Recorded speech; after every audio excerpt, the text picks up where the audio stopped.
I don't have my partners here. Talking about Ben this morning.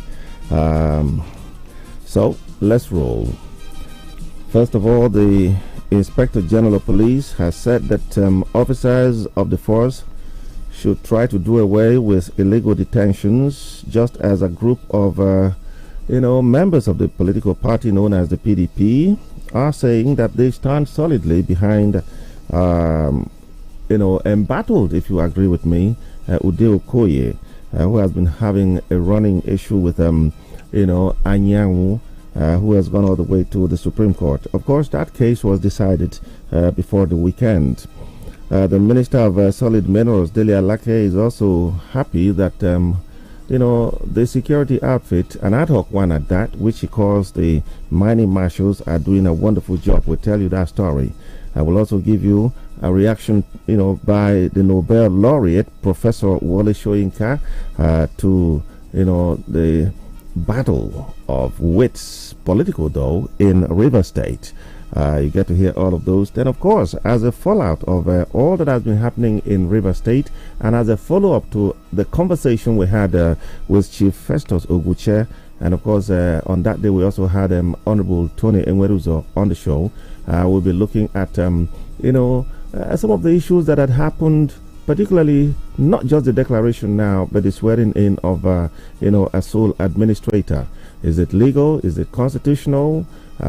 All the stuff that need to be said. We get to hear all of those on the show this morning. I am Bonnie Onogu. Do stick around as we deal with the issues this morning. And so, first court today, the Inspector General of Police, IGP Kayode Egbetokun, has warned officers against illegal detention, saying there would be consequences for such an action. In a statement by Muyiwa Adejobi, the force spokesperson, the IGP said there was a legally stipulated period for detentions, citing sections 34 and 30 personal liberty. The police chief cautioned against any practices that may lead to unlawful and prolonged detentions, which could undermine public trust and confidence, and decisively affirmed the supremacy of political parties in the management of their internal affairs, including determination of its officials, membership, and even nomination of candidates for election, among others, to which the courts have no jurisdiction.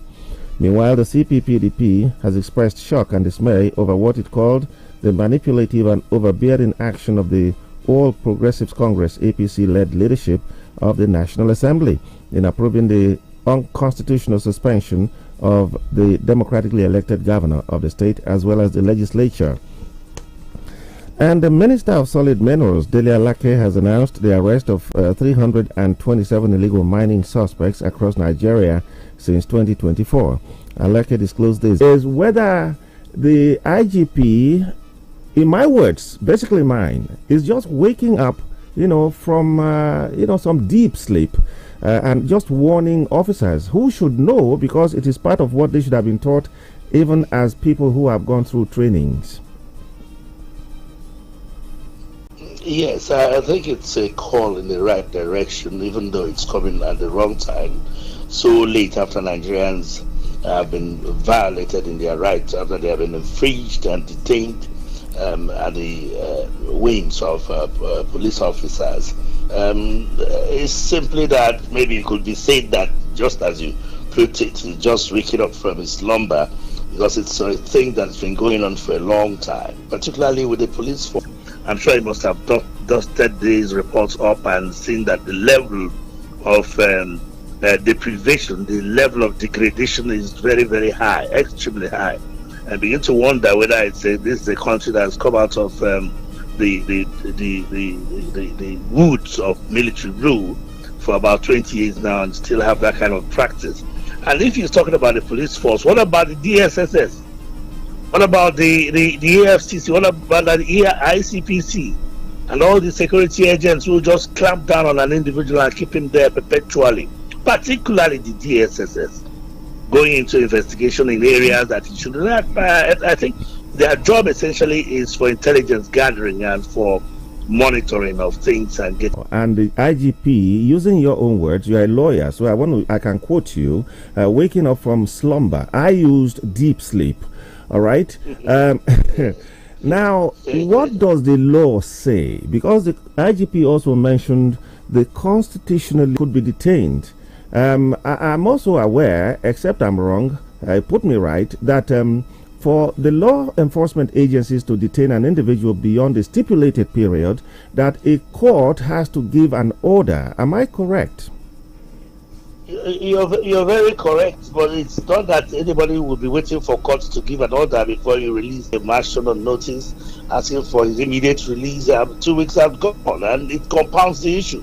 You have to wait for the court to make an order before you release somebody who is detained endlessly, particularly when the detention period, when the period for which he's supposed to be in detention had elapsed. If you go to Ghana, you see how these things are done. It's automatic.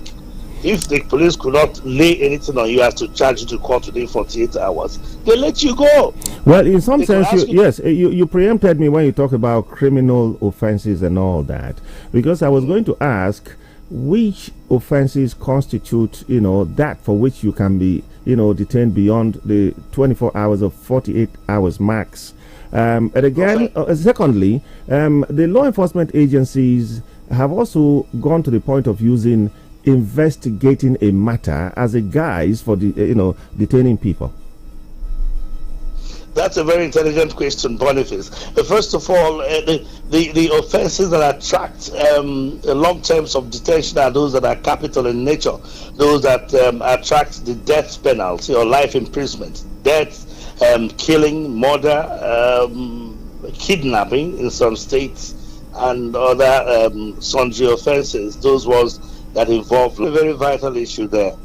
I was just about to say that the court sometimes would allow the law enforcement institutions to keep a person that's charged before it, to keep him in detention until the conclusion of investigation and gathering of evidence, which I think is a misnomer. That is not a function of the court. If you are charging somebody to court, it's either you have the full evidence, you have the complete investigation sufficient to sustain a charge against him. It's not for the court to say, since you take it back and continue your investigation. It doesn't gel that way. I mean, because it now becomes a violation of his fundamental rights. Now to your question, there's this unending pattern or tradition of new IGs coming in and saying, please, you don't want roadblocks or the way you remove them. It's been coming each time a new IG comes to town, and probably it's a mark of giving an impression of the quality or the sternness of whoever is coming in as the IG of police, and condemning the Human Rights Watch, a noble, notable international human rights organization, on its report, so we never learn, because our police the orientation of our police forces targeted towards a constabulary force meant to defend British interests. Now we have not broken from that chain of orientation. It's just a police force that's meant to protect the elites, the rich, and damn the poor. All right. Just before we go on a break, I'd like to put this through. The police chief has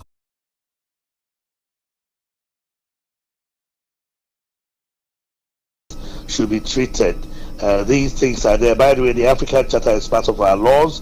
It's been domesticated under the Constitution, but the effect of that domestication is yet to be felt.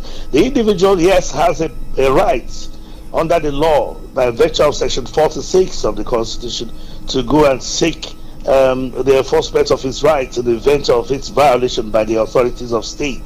The Chief Justice have brought out a procedure to that effect, which we call the Fundamental Rights Enforcement Procedure Rules. I think it's a 2009 Act that empowers the individual to go very, very stern and direct on the issue of detention. But how many organizations within Nigeria have obeyed the orders of that court, particularly since the days of Buhari? During the days of Obasanjo, it's 5 days and you must obey. Jonathan, the same thing. Yaradua, within 3 days, everything ordered by the court is effected. Jonathan, the same thing. When Buhari came, apparently for very sundry reasons, bordering on the irredentist approach of his casemen, stopped every operation of the court, ignored the court, stopped everything concerning implementation of the decision of that court, and rendered the court a bit comatose. A lot of us were so violated by that disposition, because it's a court that has its seat of adjudication and constitutionality of certain actions by government and government functionaries. Do stay tuned. We'll be right back with you after this break. It's been People and Politics, still People and Politics, and we've been talking with Chief Festus Oguche, a Port Harcourt-based legal practitioner. He was with us last week, and we're doing a follow-up on some of the issues in Rivers State and Nigeria on this program today.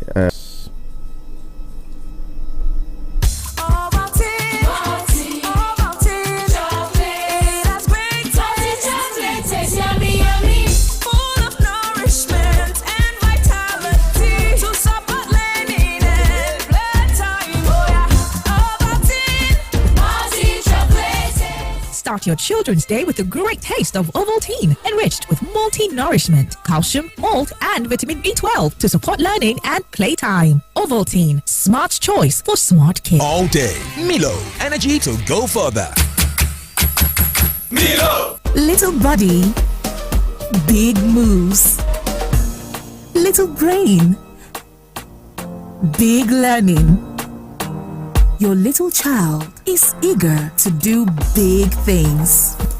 Every sachet of Cerelac Junior comes with the nutrition they need: natural grains, protein, and iron to support their physical growth, learning, and development. So you can fully enjoy your little one's big moments of growth.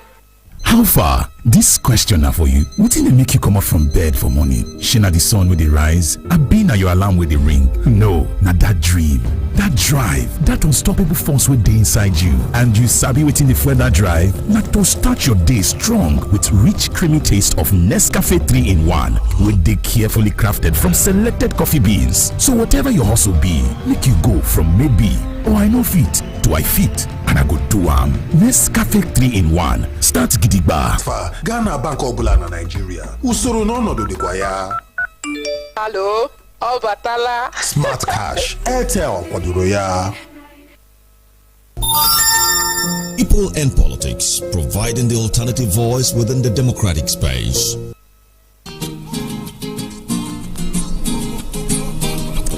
All right, it is no longer news the world over that Rivers State is the talking point, whether it is politics, whether it's the law, and whether the law is, being treated on the constitutional side, or we go to what happened in the National Assembly, or do we even start with the swearing in of, Ibok Ibas Ete, a former chief of naval staff, the constitutionality of it, whether the cart was put before it been gazetted and would be forwarded to the National Assembly. I think we should start with that.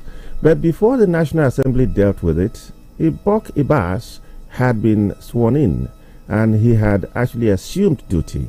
How do you look at that?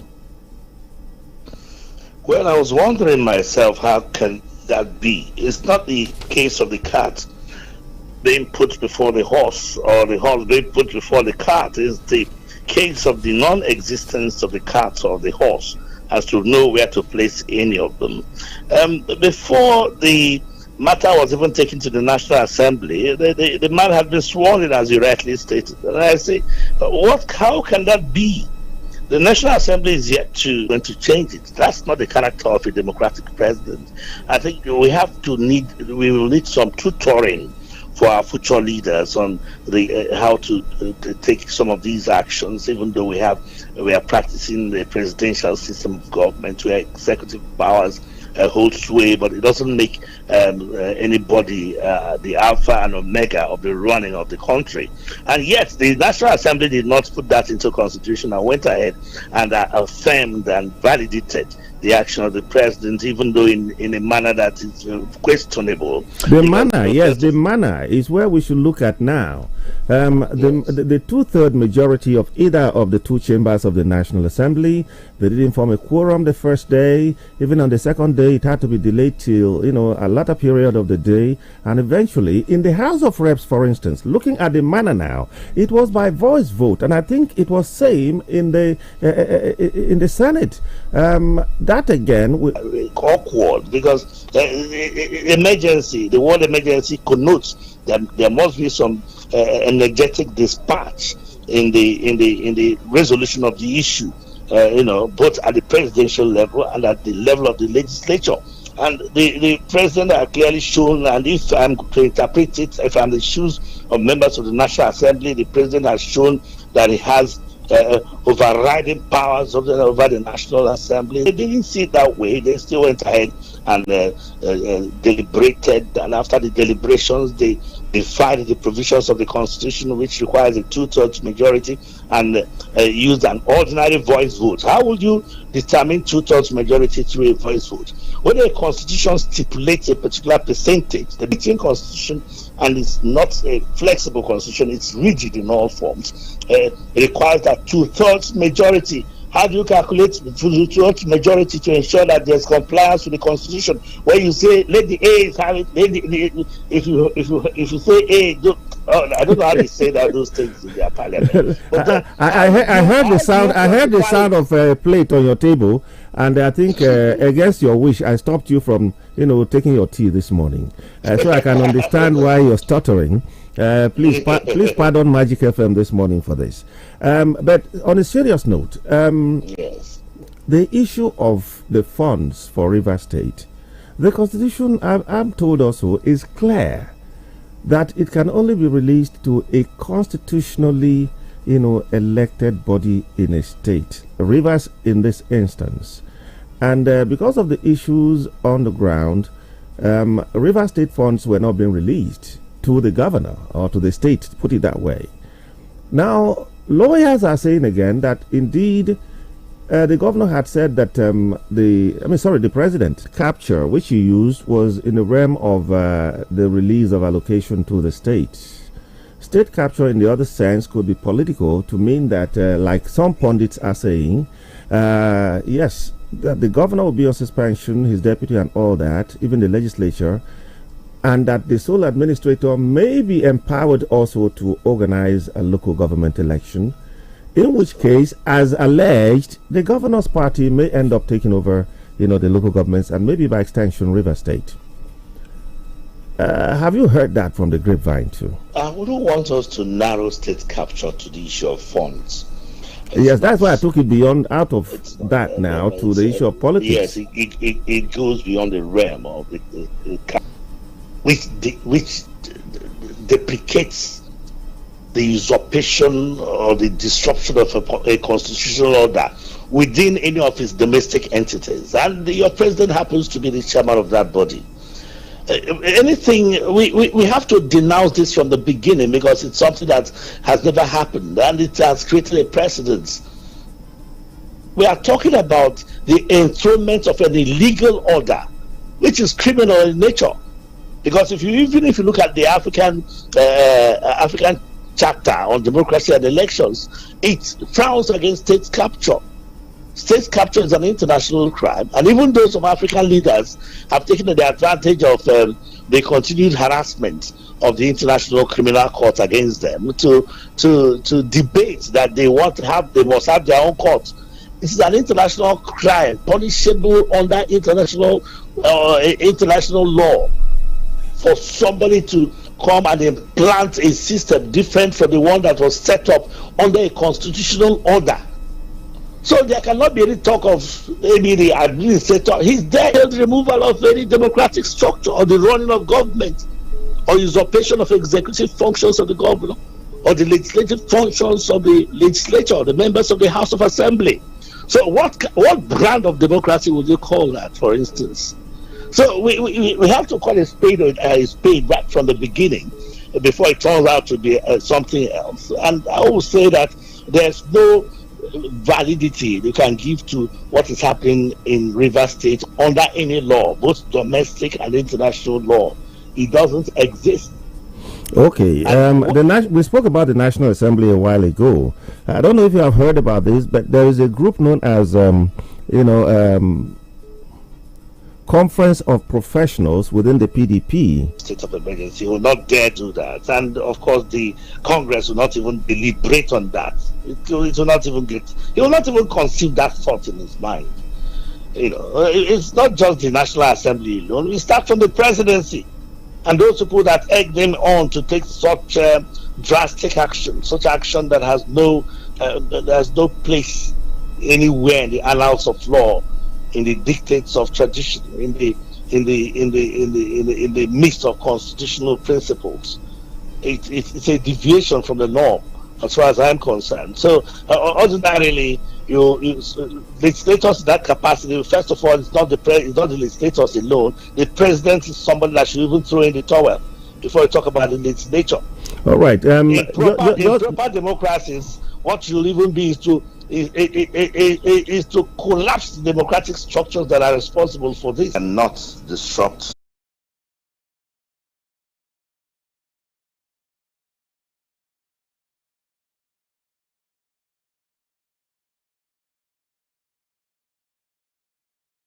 Federalism is all about. It is totally anti-federalist principles.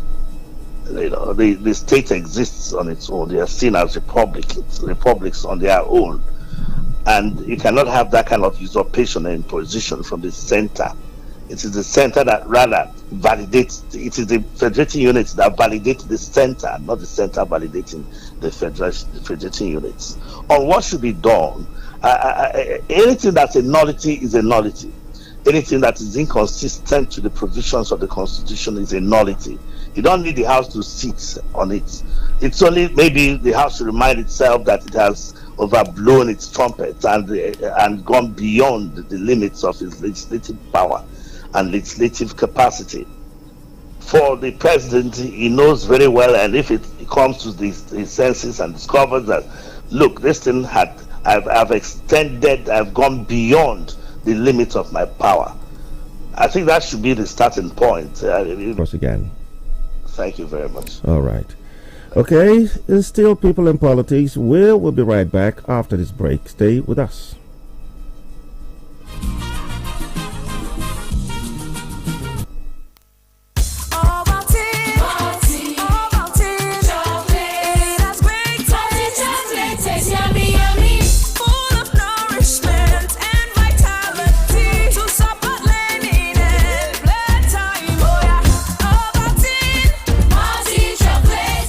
Start your children's day with a great taste of Ovaltine, enriched with multi-nourishment, calcium, malt, and vitamin B12 to support learning and playtime. Ovaltine, smart choice for smart kids. Little body, big moves.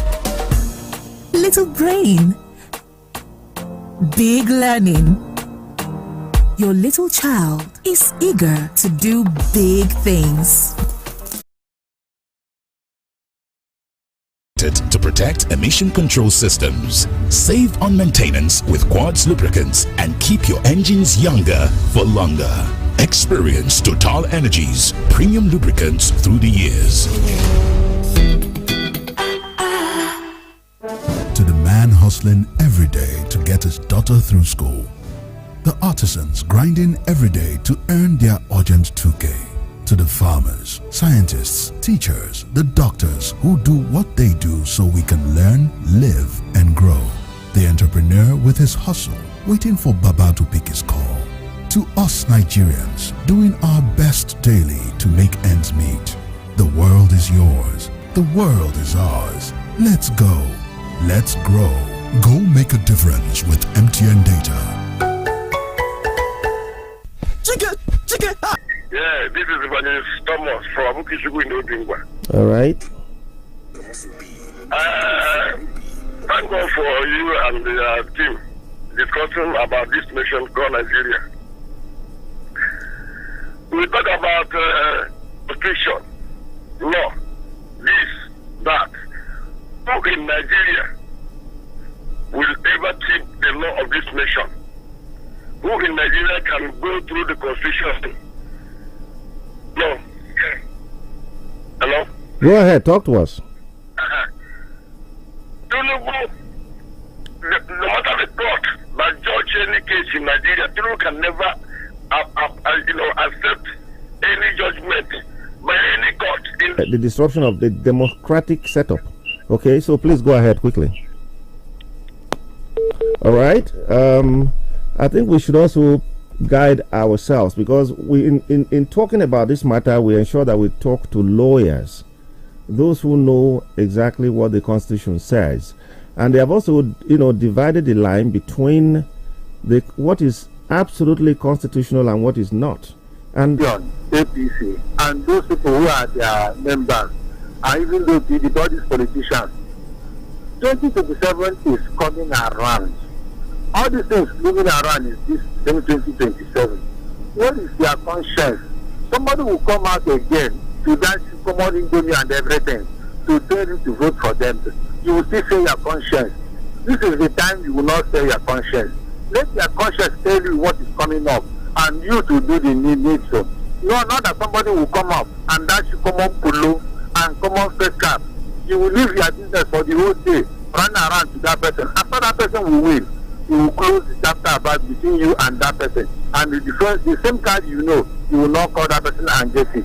And see, that is why all these things is coming up. Finally, I want to ask INEC again. INEC, they are the most our problem. Whether you have plenty votes or not, they're actually a product of the choices of people. Whether the choices are real or not is not the issue, but people go to vote anyway. All right? So please call us. We're still here. Hello. Sir, good morning. Good morning. Yeah, good morning, sir. You're welcome. Sir? Thank you. We're good. Thank you so much. My name is Common Manuel. I'm calling from Aba. Okay. Yeah, people. Hello. Can you hear me, sir? Yes, go ahead, please. Okay. The issue of Rivers State, I think we have flogged the issue so much in a way that even some of us who have a low contribution to make, in fact, at a point we are a little confused, but no problem. Let me tell you, for me, if you look at what is happening in Rivers State, the problem of Nigeria is our constitution. I think I have said it so much about our constitution. Thank you. Thank you very much. Hello.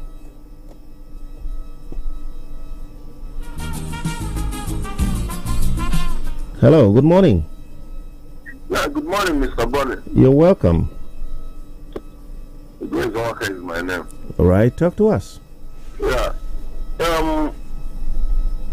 It's good that notable and prominent Nigerians are coming out to speak against this illegality that happened in Rivers State.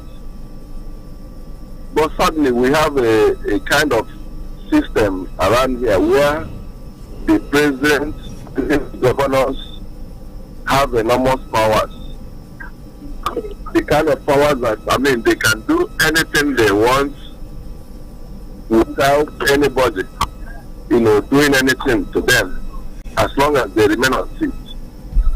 Because it is made of what we hear is that the illegal refineries have been done, have been destroyed.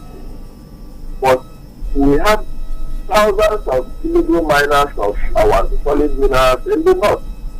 And for one day, you will never hear them tell you that they destroyed the machines being used in those illegalities, in those mines.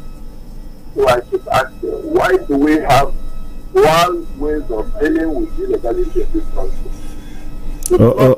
All right. We need to thank you very much. I think what you've just said is akin to what Senator Adams Oshomole has also said in the Senate recently, that solid minerals abound in the country and more in.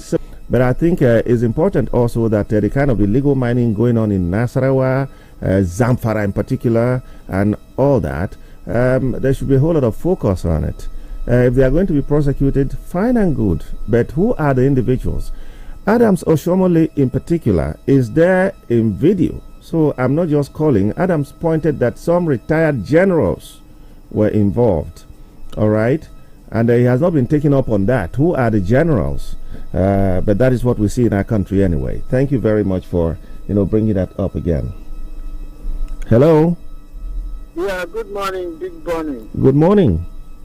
Yeah, my name is Uche Nessin. I'm calling from Aba this morning. Okay. Well done. Yes, I want to react on the political... To destroy oil pipeline. Somebody that the state was handed over to as a chief security. You are now sabotaging your own state. They did not say anything.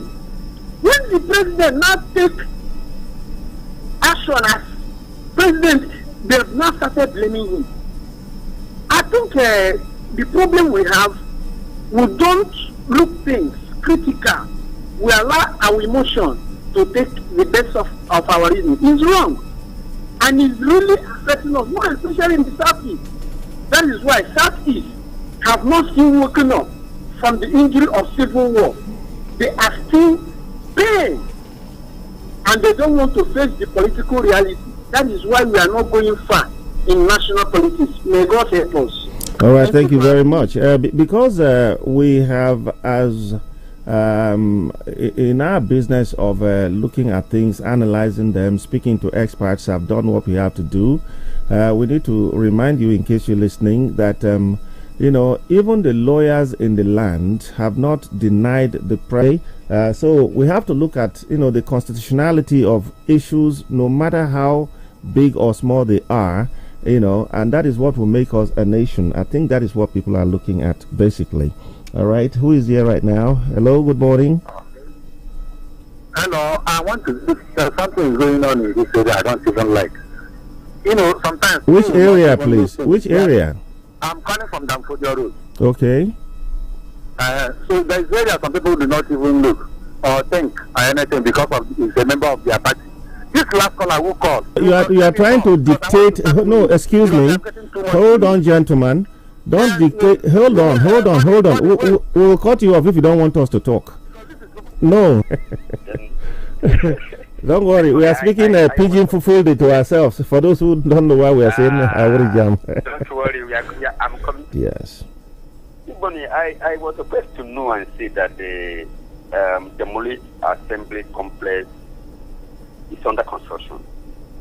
Contrary to what the president told Nigerians. I think this is a grave deception, if I must say. Thank you. And I believe you're listening. Whether it was demolished, it is being...